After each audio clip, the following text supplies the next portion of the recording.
All right, hello. We're going to be talking now about integrated marketing communications, which is kind of a major buzz term in advertising. And I think you're going to find it something that to some extent we've already been talking about. Of course, our discussions are based on Advertising Age, the Principles of Advertising and Marketing Communication at Work by Thorson and Duffy, Cengage Publishing.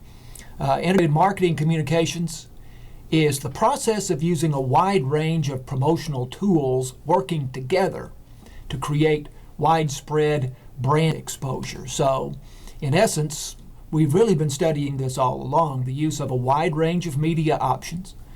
So the traditional things, television, radio, newspapers, so on, but also social media and other forms of media, depending on the product, the audience, the situation.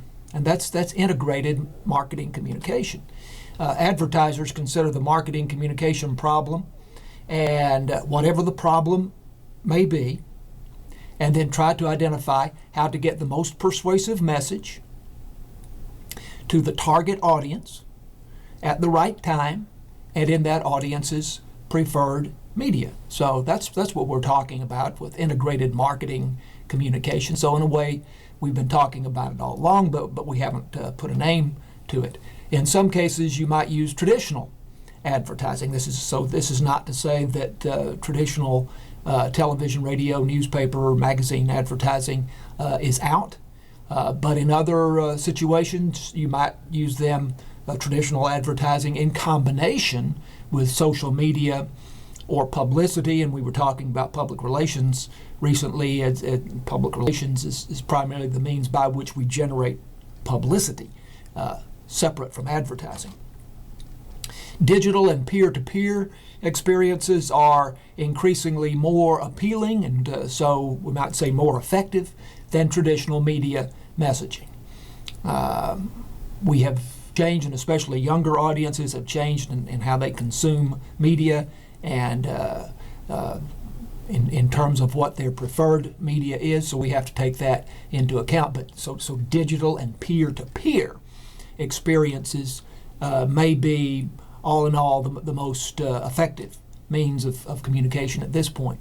65% of all U.S. consumers say their digital or web-based interaction with a brand has affected their beliefs and attitudes about that brand, and 97% said this interaction was a deciding factor in their purchase behavior.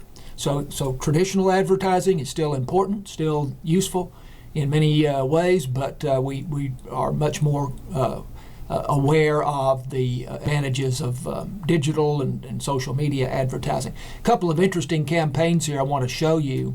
The first one here is from Dunkin' Donuts. This is their integrated marketing communication campaign.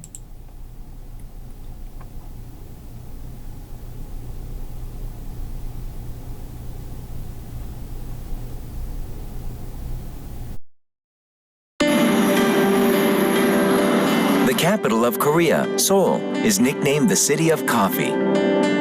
There are over 200 Starbucks coffee shops and even more local cafes in Seoul. Even so, the coffee industry is still growing and competition between cafes is becoming even more intense. Dunkin' Donuts projects the image of a donut shop more so than a coffee shop. And as such, other places than Dunkin' most often come to mind when people are looking for a place to have coffee. Mission: encourage people to choose coffee at Dunkin' Donuts. The terrible traffic congestion in Seoul results in people commuting to work primarily via public transportation, on buses and subways. These people are busy, and so they stop by cafes on their way to work. How do we approach these people? Idea: release the aroma of coffee along with radio advertisements. After analyzing the Dunkin' Donuts jingle, we created a machine that releases a coffee aroma.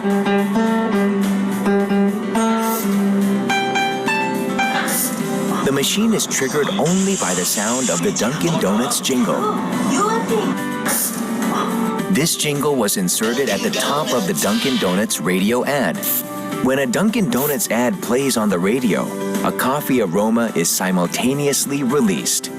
Those who noticed the aroma while listening to the ad exhibited some surprised responses. Through positioning, when they exit at their bus stop, they see the Dunkin' Donuts shop in front. Dunkin' Donuts. 오빠 것도 사왔어. 와, 근데 어디 커피야? 향이 참 좋다. 바로 요 앞에 있는 던킨. 던킨 커피가 이번에 내리는 당신을 기다립니다. They are much more inclined to make their stop at Dunkin'. Results. More than 350,000 people experienced the ad during the campaign. Visitors increased 16%. Sales of Dunkin' Donuts located by bus stops increased 29%.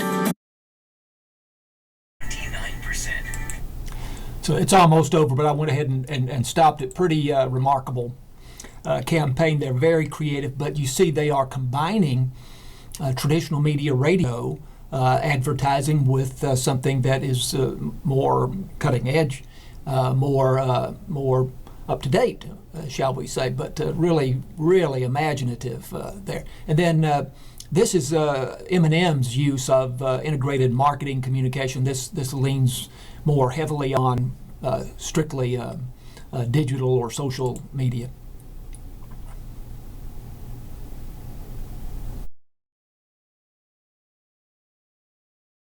M&M's is an irresistible fun snack, but just how far will people go to find them? Google Street View announced that they were coming to Toronto, and that gave us the idea to put that question to the test. We hijacked Google Street View by placing red M&Ms in windows across the city, hoping that the camera car would capture them. It did. In November 2010, we created Find Red, a first-of-its-kind digital treasure hunt, where we asked Canadians to find the red M&Ms for a chance to win a red smart car. A YouTube video showed how red got sucked into Google Street View. Honey, have you seen the M&Ms? I think they're in the den.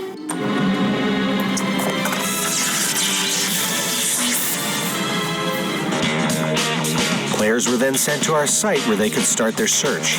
But Toronto's a pretty big city, and players were definitely not going to find the hidden M&Ms on their own.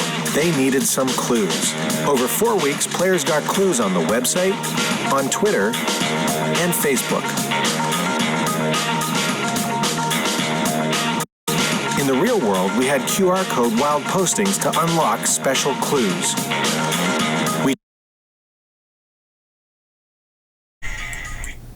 So I'm going to pause that at that point. So that is that's using social media pretty much apart from advertising.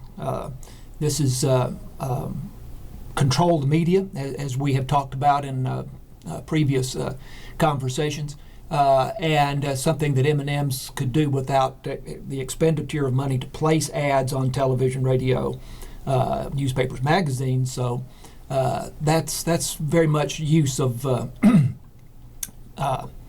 social media and digital technology.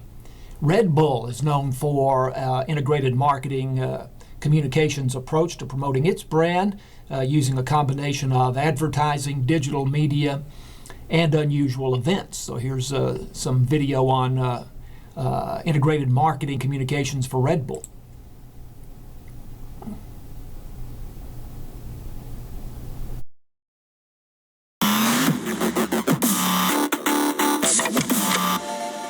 Yes, so Red Bull's an amazing brand. Well, certainly there's the Red Bull example, and they're the poster child of content marketing these days. I think from the very beginning, Red Bull was a storytelling brand. I spent 6 years at Red Bull. We were a marketing team, and actually, I guess most of the content activities came from the communications function within the marketing team. We used content as a tool to tell our stories and to show people the amazing things that we were doing and the great athletes we worked with.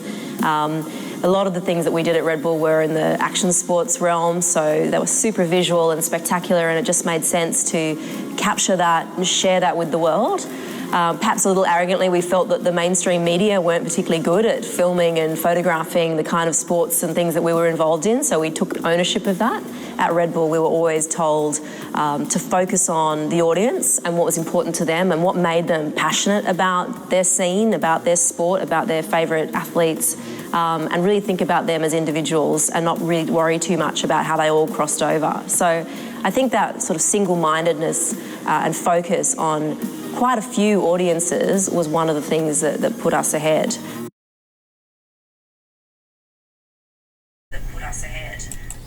I'll pause that there. It goes on for a couple of more minutes. I do encourage you to watch all of these in their entirety. So you see Red Bull there involving events, people interacting together.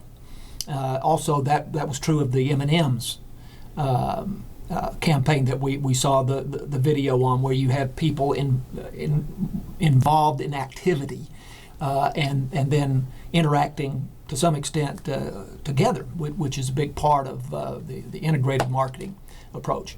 Amazon's Jeff Bezos says, we are not great advertisers. We start with customers. We figure out what they want and then figure out how to get it to them. So that's kind of the motivation behind, the philosophy behind the integrated marketing communications approach. Elements of IMC, integrated marketing communications: researching and identifying target audiences. A lot of this will sound fairly familiar. Identifying the brand and product beliefs of the audiences. What do they think of the brand or the product? Developing strategies to reach them, including media choices. What media are going to be most effective in reaching them?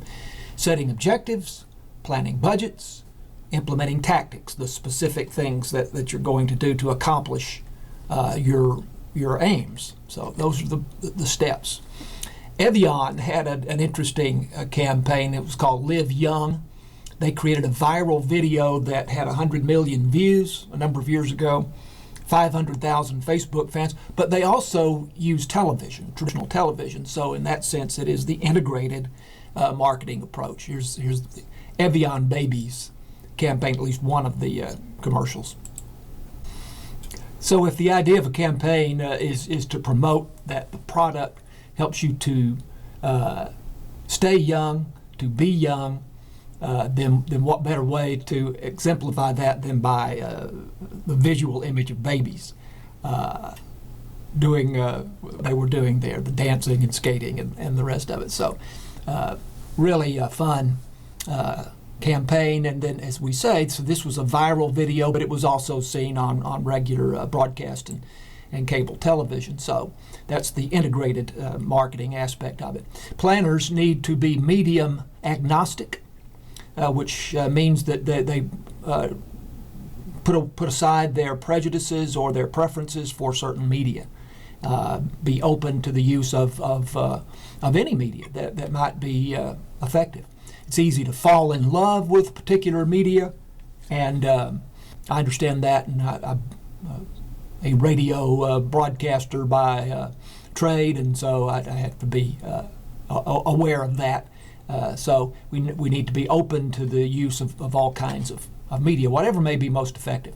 Barriers to integrated marketing communication. Marketers are faced with the growing complexity in measuring results. It's not as easy to measure results when you're creating a more complicated campaign. When marketers used only one or two media, it was easier to measure the results. So just the measuring results is a challenge. Individual audience members often don't recall how and when they received a brand message. They may misremember. Not their fault, but they don't really remember what they saw first, and may in fact not be accurate in their memory. They may think they first saw a TV ad when in fact they first saw an online video. Resistance to change, of course, exists in all organizations, and certainly within traditional advertising agencies. And in practice, digitally oriented and traditional advertising professionals really haven't brought their resources together. I think that's changing pretty rapidly, but it is a challenge to get people to do things in a new way and to work together. People who have different perspectives, different preferences and talents and attitudes, to get those folks to work together is not always an easy thing. And then while talking about the need for change, the inertia of the status quo is hard to overcome. Inertia is that thing that keeps you sitting on the couch when you tell yourself you should be out exercising, walking, or whatever. So it's hard to bring about change. But obviously we're seeing a lot of change in advertising, and the integrated marketing communications approach is a big part of that. So thanks, and we'll see you next time.